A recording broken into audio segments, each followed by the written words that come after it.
치사율이 높은 중증열성 혈소판 감소 증후군 SFTS의 위험도가 크게 증가했습니다. 봄철부터 참 진드기에 의해 전파되는 것으로 알려졌는데 백신이 없는 만큼 사전 예방에 각별한 주의를 기울여야 할 시기입니다. 우주항공청이 오는 27일 개청을 목표로 준비에 나서고 있습니다. 임시청사 리모델링 공사가 한창인 가운데 지난 3월 시작한 첫 연구원 모집 합격자가 발표됐습니다. 이들을 포함해 전체 정원의 3분의 1 정도인 100여 명이 개청과 함께 근무를 시작할 것으로 보입니다. 당초 124명의 의대 신입생을 더 뽑으려다 62명으로 증원 규모를 축소한 경상국립대가 학칙 개정을 위한 의견 수렴에 들어갔습니다. 일부 대학들의 경우 교내 심의기구에서 학칙 개정안이 불결되고 있어 결과에 관심이 모아집니다. 10일부터 19일까지 하동 북천면 직전마을 꽃단지에서 제10회 하동 북천 꽃양귀비 축제가 열립니다. 붉은 꽃양귀비를 비롯해 수레국화와 유채꽃, 안개초 등 다양한 꽃게들이 축제장을 무드립니다. 코로나19 사태를 전후해 오프라인에서 온라인으로 급격하게 옮겨간 소비 형태가 고착되면서 전통시장에 어려움이 가중되고 있습니다. 산청군이 전통시장에 라이브 커머스를 도입하며 대응에 나서고 있는데 새로운 돌파구 모델을 만들 수 있을지 주목됩니다. 시청자 여러분 안녕하십니까? SCS 뉴스인타임 시작합니다. 이른 더위에 가벼운 복장을 찾게 되는 요즘입니다. 그런데 해마다 이맘때면 진드기 물림 사고 소식이 들려오곤 하는데요. 자칫 사망에 이를 수도 있는 만큼 관련 예방 수칙을 숙지해 두시는 것이 좋겠습니다. 보도에 하준 기자입니다. 농작업과 나들이 등 야외 활동이 느는 이맘때면 불청객, 진드기의 활동도 왕성해집니다. 질병관리청이 최근 발표한 참 진드기 지수는 38.3으로 평년 대비 37.5%가량 높아진 상황. 진드기 매개 감염병에 주의가 필요한 시점인데 중증 열성 혈소판 감소 증후군, 이른바 SFTS를 비롯해 진드기 매개 뇌염, 라임병, QL 등이 대표적입니다. 이 가운데 SFTS는 일부 진드기에서만 확인되고 있지만 치료제가 없고 치명률이 20%에 육박하는 것으로 알려졌습니다. 주요 증상은 원인 모를 발열과 식욕 저하, 구토, 복통, 설사 등입니다. 경남에선 지난 2020년부터 4년간 79명이 감염됐고 이 가운데 14명이 숨졌습니다. 경남에서도 해마다 참진드기 매개 감염병으로 인한 사망자가 꾸준히 발생하고 있습니다. 특히 지난해 도내 SFTS 사망자 5명 중 4명이 서부 경남에서 나온 것으로 알려졌습니다. 진드기 물림 사고를 예방하려면 우선 외출 전 피부가 노출되지 않도록 복장을 갖추고 진드기 기피제를 뿌리는 것이 좋습니다. 또 외출 당시 입었던 옷은 즉시 세탁하고 혹시나 진드기가 붙어 있거나 벌레 물린 상처 등이 없는지 꼼꼼히 확인해야 합니다. 야외 활동 또는 농작업 전에는 밝은색 긴 옷, 모자, 목수건, 목이 긴 양말, 장갑 등 진드기 노출을 최소화할 수 있는 복장을 갖춰 입으시고 풀밭에 앉을 때 돗자리를 사용하시고 풀 위에 옷을 벗어놓지 않기, 풀밭에서 용변 보지 않기 등의 수칙을 지켜주시기 바랍니다. 만약 진드기에 물렸다면 진드기를 제거한 뒤 소독하고 15일 정도는 의심 증상 여부를 관찰하는 것이 필수. SFTS의 경우 환자의 혈액 등에 의해 발병한 사례도 있어 의심 환자 발생 시엔 접촉을 삼가야 합니다. SCS 하주입니다. 우주항공청이 오는 27일 개청을 목표로 준비에 나서고 있습니다. 임시청사 리모델링 공사와 함께 지난 3월 시작한 첫 연구원 모집 합격자가 발표됐습니다. 보도에 강진성 기자입니다. 과학기술정보통신부가 5월 27일 우주항공청 개청을 준비하는 가운데 인력 규모와 숙소에 대한 윤곽이 나왔습니다. 과기부는 10일 경력직 연구원 합격자 48명을 발표했습니다. 5급 선임 연구원과 6, 7급 연구원으로 우주수송과 인공위성, 우주탐사 등 연구 임무를 맡게 됩니다. 지난 3월 사천에서 첫 채용 설명회를 가진 지 2개월 만입니다. 이들은 개청일에 맞춰 근무에 들어갈 예정입니다. 가기부와 산업부 소속 공무원 55명은 우주항공청으로 자리를 옮겨 행정 업무를 맡는 것으로 알려졌습니다. 여기에 임원까지 더하면 100명이 조금 넘는 인원으로 출범할 예정입니다. 우주항공청 전체 인원의 3분의 1 규모입니다. 나머지 인원은 하반기까지 순차적으로 모집할 계획입니다. 사천 산하면의 임시청사는 개청일에 맞춰 리모델링이 한창 진행 중입니다. 9층 건물 가운데 한 개 층을 제외하고 우주항공층이 모두 사용하게 됩니다. 철거와 함께 시작된 리모델링 공사는 오는 20일 마무리될 예정입니다. 직원 숙소 마련도 순조롭게 진행되고 있습니다. 사천시는 우주항공청에서 5km가량 떨어진 신축 아파트 신채를 전세로 계약해 임직원 숙소로 제공합니다. 우주항공청은 사천과 진주에 있는 LH 임대아파트 공실 180채를 순차적으로 임대해 숙소로 활용할 계획입니다. 개청일에 맞춰 교통편도 신설됩니다. 사천터미널에서 우주항공청을 오가는 시내버스 노선이 오는 27일부터 운행에 들어갑니다. 이와 함께 진주 시외버스터미널에서 진주역을 거쳐 우주항공청으로 가는 시외버스 운행도 추진됩니다. SCS 강진성입니다. 사천 남일대 수육장 일대에 지역 활력타운이 조성됩니다. 10일 국토교통부를 비롯한 8개 정부 부처는 사천시를 비롯한 전국 10개 지역 활력타운 조성 사업 선정 결과를 발표했습니다. 지방 정주 여건 개선과 정착 지원을 위해 추진되는 지역 활력타운은 경남에서 유일하게 사천시가 선정됐습니다. 사업 대상지는 향촌동 남일대 일원 3만 6천 제곱미터 부지로 총 645억 원이 투입됩니다.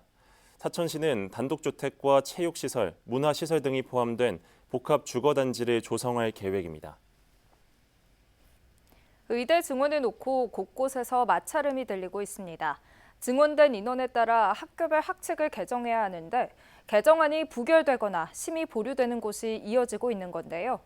교육부는 시정명령 가능성을 언급하며 학칙 개정을 당부했습니다. 허준원 기자입니다. 지난달 19일 내년 의대 증원 규모를 대학이 일정 범위 안에서 자율적으로 조정하게끔 결정하게 한 정부. 당시 의대생 보호와 의대 교육 정상화를 위해 국립대 측의 건의를 수용하겠다는 이유였는데 2,000명 증원을 양보할 수 없다던 입장에서 처음으로 물러난 순간이었습니다. 의료 현장의 갈등을 해결해 나가는 하나의 실마리를 마련하고자 결단을 하였습니다. 증원된 인원의 50% 이상 100% 범위 안에서 2025학년도에 한해 신입생을 자율적으로 모집할 수 있도록 허용합니다. 이에 따라 경상국립대는 배정된 신규 인원 124명 가운데 절반인 62명을 반영해 총 138명을 모집하기로 했습니다. 이는 다른 비수도권 거점 국립대학들도 마찬가지입니다. 그런데 의대 증원분을 반영하기 위해 학교별 학칙을 개정하는 데서 변수가 생겼습니다. 교육부에 따르면 9일 기준 국립대 가운데 개정 작업이 끝난 곳은 전남대 한 곳뿐입니다. 부산대와 제주대의 경우 학칙 개정안이 교내 심의기구에서 부결돼 재심의를 진행할 것으로 보입니다. 교육부는 고등교육법에 따라 의대 정원은 교육부 장관이 정하는 사항에 따라야 한다며 학칙 개정을 이행해달라고 당부했습니다. 대학별 의대 정원은 교육부 장관이 정하는 사항에 따라야 하며 이를 따르지 않는 경우 고등교육법 제60조에 따라 시정명령 등이 가능합니다. 다만 교육부는 대학이 스스로 의대 정원 수요를 제출한 만큼 대학 내에서 의견을 모아 학칙 개정을 완료해 주실 것을 당부드립니다.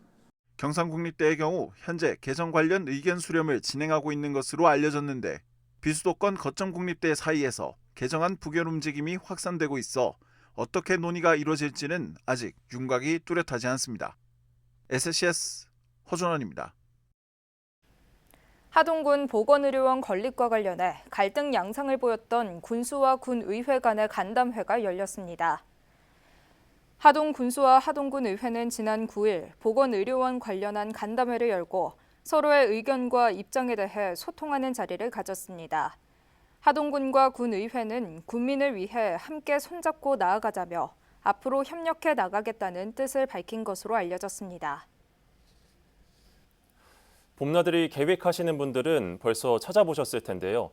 하동에서 꽃축제가 개막했습니다. 북천 들녘이 꽃 양귀비로 붉게 물들었다고 하는데요. 남경민 기자가 축제 현장을 찾았습니다. 구름 한 점 없는 하늘 도화지 대신 하동 북천 들녘이 붉게 물들었습니다. 바람 따라 살랑이는 꽃송이의 손짓은 지나는 사람의 발길마저 사로잡습니다. 꽃 한 송이가 즐거움이 되고 사진 한 장이 추억이 되는 하동 북천 꽃양귀비 축제 현장입니다. 고향도 올 겸 또 우리 장모님 꽃구경 또 시켜드리려고 그래 왔습니다. 고향에 오니까 좋고 또 고향에 우리 어릴 때는 여기 다 논이었는데 또 꽃이 피어 있으니까 참 좋습니다. 형형색색의 꽃들은 시시각각 모습을 바꾸며 색다른 경험을 전해줍니다. 가족과 친구, 연인과 함께 각자 매료된 꽃에 대해 얘기를 나누며 걷다 보면 어느새 축제장 한 바퀴가 끝나 있습니다. 우리는 가족이기 때문에 자주 옵니다. 뭐 공기 좋고 사람도 보고 뭐 좋지 모든 게 다 좋아요. 올해로 10회째를 맞은 꽃양귀비 축제는 예년보다 일주일 정도 일찍 시작됐습니다. 개화 시기가 빨랐기 때문인데 겨울철 냉해와 잦은 비 등 이상기후 영향으로 피지 못한 꽃이 많아 농가들의 아쉬움이 큽니다. 하지만 정성껏 키워낸 꽃들을 되도록 많은 사람들이 보고 갈 수 있도록 이번 축제에선 입장료를 없앴습니다. 작황이 올해 많은 비로 인하여 작황이 좋지는 않습니다만 최선을 다해서 꽃을 키워놨습니다. 그나마 오시면 실망하지 않을 정도로 꽃을 키워놨으니까 관광객 여러분들 많이 와주시면 고맙겠습니다. 꽃 양귀비 외에도 축제장엔 유채꽃과 안개초 등 다양한 이색 꽃밭도 조성돼 있습니다. 또 축제 기간 동안엔 초청 공연이 펼쳐지고 관객들과 함께하는 퀴즈쇼와 경연대회 등이 선보입니다. 이 밖에 먹거리 장터와 지역 농특산물 판매 부스 등도 이번 축제를 더욱 풍성하게 만들 예정입니다. 형형색색 꽃잔치가 벌어지는 이번 축제, 오는 19일까지 하동군 직전마을 일원에서 계속됩니다. SCS 남경민입니다.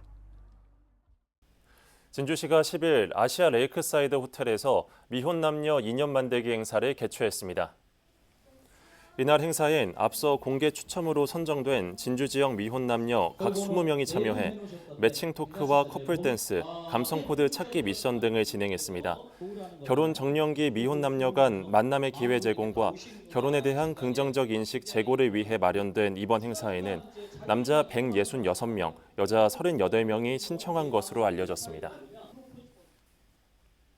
남해 독일마을에서 열리는 도르프 청년마켓이 방문객들의 호응을 얻고 있습니다. 남해군에 따르면 올해 1회차 도르프 청년마켓 관광객 만족도는 매우 만족 50.5%, 만족 36.2%로 나타났습니다. 도르프 청년마켓은 계획 공모형 지역 관광 개발 사업의 일환으로 매월 둘째 주 토요일마다 열리고 있으며 2회차는 다음 달 8일 개최 예정입니다. 코로나19를 전후해 오프라인에서 온라인으로 급격하게 옮겨온 소비 형태가 고착되면서 전통시장의 어려움이 가중되고 있습니다. 산청군에서는 전통시장에 라이브 커머스를 도입하며 대응에 나서고 있는데 새로운 돌파구가 될 수 있을지 주목됩니다. 김현준 기자의 보도입니다. 시장에 진열된 농수산물을 둘러보는 사람들. 그 사이로 휴대폰을 들고 상인과 이야기를 나누는 남성이 보입니다. 이내 휴대폰 속 누군가에게 진열된 농산물을 설명하더니 구매까지 진행합니다. 6봉투, 6집이 사는 거예요. 6개로 담아주세요. 온라인 생방송으로 전통시장의 물건을 판매하는 일명 라이브 커머스입니다. 3,000명이 넘는 시청자가 접속한 가운데 농산물을 직접 시식하거나 게임 시스템을 활용하는 등의 방식으로 이들에게 구매를 독려했습니다. 시장 방송 같은 경우는 어머님들이 이제 물건을 5개, 6개, 감자 뭐 5개 정도 팔 수 있는 양만 갖고 오신다든가 이런 경우가 있습니다. 그러면 저희가 방송하고 있는 플랫폼 시스템상 게임이라는 게 있어요. 게임 기능이 있어서 추첨을 한다거나 선착순으로 그분들께서 구매를 할 수 있는. 코로나19 사태를 전후로 급격하게 온라인 소비 형태가 고착된 요즘. 산청군에서는 이에 대응하기 위해 3년 전부터 전통시장에 라이브 커머스를 도입했는데 인기가 좋습니다. 지난해 단 5일간의 방송으로 약 1,800만 원의 매출을 달성하기도 했습니다. 인기에 힘입어 올해도 산청시장을 시작으로 모두 4곳에서 라이브 커머스를 진행했습니다. 바쁜 현대인들이 직접 전통시장을 찾기가 굉장히 어렵거든요. 시간을 내가지고. 그래서 이제 이 라이브 커머스가 실시간 온라인 장보기 이 방송을 통해서 집에서도 손쉽게 구매를 할 수 있어요. 상인들은 이 같은 변화가 전통시장에 활기를 불어넣는다며 반기는 분위기입니다. 아무래도 시장에는 안 오니까 또 촌에서 조금씩 농사 지어오는 사람들한테는 너무 좋죠. 온라인 유통시장의 확대로 갈수록 어려움이 가중되는 전통시장. 라이브 커머스를 통한 판로 확대가 새로운 돌파구가 될 수 있을지 주목됩니다. SCS 김현준입니다. 진주 청과시장에서 오는 12일 일요일까지 5월의 제철 농산물인 참외를 저렴하게 구매할 수 있습니다. 농림축산식품부와 중소벤처기업부는 매월 둘째 주 금요일부터 일요일까지 3일간을 전통시장 가는 날로 정하고 전국 전통시장에 제철 농산물 납품 단가를 지원한다고 밝혔습니다. 이번 지원은 진주 청과시장을 비롯해 전국 25개 전통시장을 대상으로 이루어지며 참외 주산지인 청주에서 총 22.5톤의 참외가 공급될 예정입니다. 함양 산청축협이 오는 20일 함양읍 가축 경매시장에 염소 경매시장을 개장합니다. 함양군 염소 경매시장은 염소 사육두수 증가 추세에 발맞춰 투명한 유통체계와 농가소득 보전을 위해 경남 최초로 개장합니다. 20일 경매를 시작으로 매월 셋째 주 월요일 정기 개장될 계획이며 오는 하반기 스마트 전자경매 시스템이 도입될 전망입니다.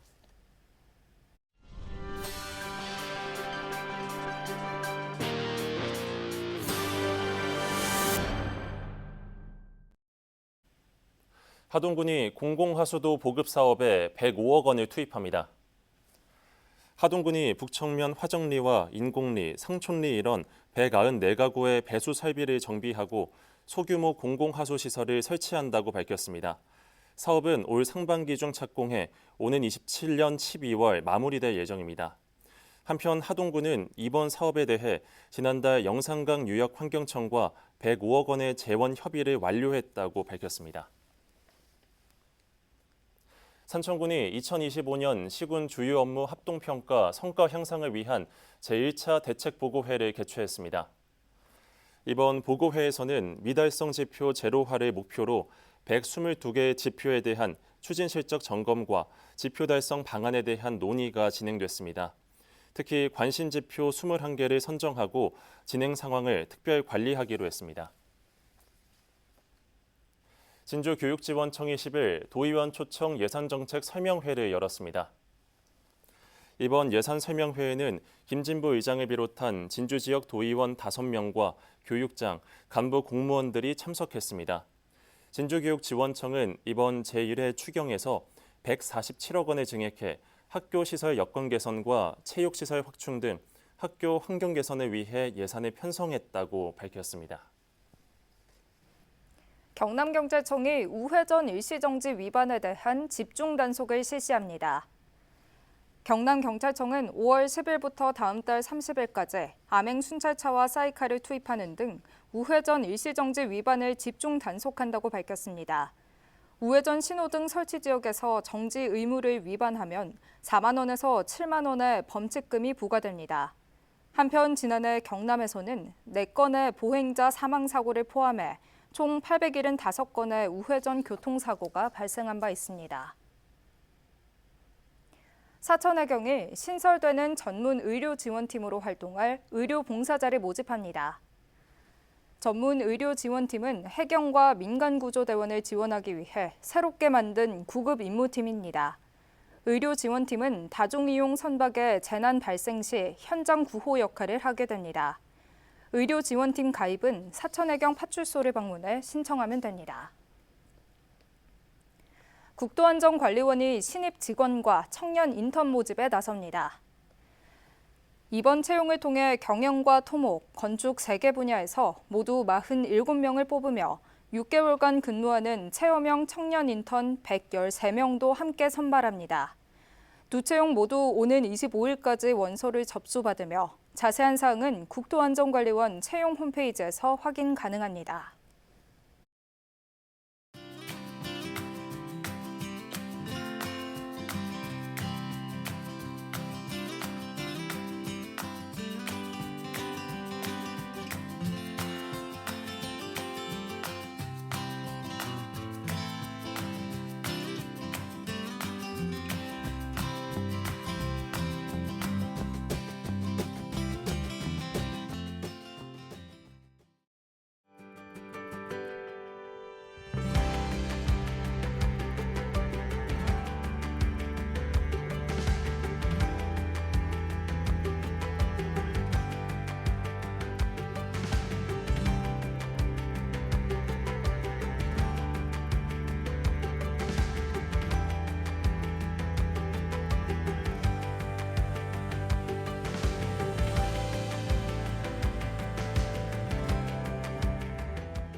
주말 날씨 전망 살펴보겠습니다. 이번 주 토요일은 오전에 흐리다가 오후부터 비가 내리기 시작하겠는데요. 이 비는 일요일까지 이어지겠습니다. 주말 외출하실 때는 우산 챙기시기 바랍니다. 이어서 자세한 지역별 날씨 살펴보겠습니다. 서부 경남 지역 오후부터는 비 소식 예정돼 있습니다. 아침 최저 기온은 진주와 사천 각각 13도와 14도, 함양 10도로 출발해 한낮에는 22도에서 25도 분포 보이겠습니다. 전국적으로도 오후부터 비가 내리겠는데요. 아침 최저 기온은 서울 14도, 부산 16도로 출발하겠고 제주의 한낮 최고 기온은 26도 예상됩니다. 남해 동부 앞바다도 비 소식 있겠는데요. 물결은 높게 일겠고 바람은 강하게 불겠습니다. 이어서 삼천포 기준 조석표 살펴보겠습니다. 물때는 11물, 만조 시각은 밤 11시 34분, 간조 시각은 오후 4시 51분 예상됩니다. 사천공항 날씨 정보입니다. 토요일 오전 9시 기준 구름 많겠는데요. 우리 지역에서 서울 김포로 가는 첫 번째 항공편은 오전 11시 20분 예정돼 있습니다. 자세한 내용은 사천공항 홈페이지에서 확인하시기 바랍니다. 이어서 삼천포역의 운항 정보입니다. 삼천포와 제주도를 오가는 배는 토요일 휴항입니다. 주간 날씨입니다. 일요일 비가 그친 후 당분간 맑은 날씨 보이겠고요. 한낮 최고 기온은 25도까지 올라갈 예정입니다. 지금까지 기상정보였습니다.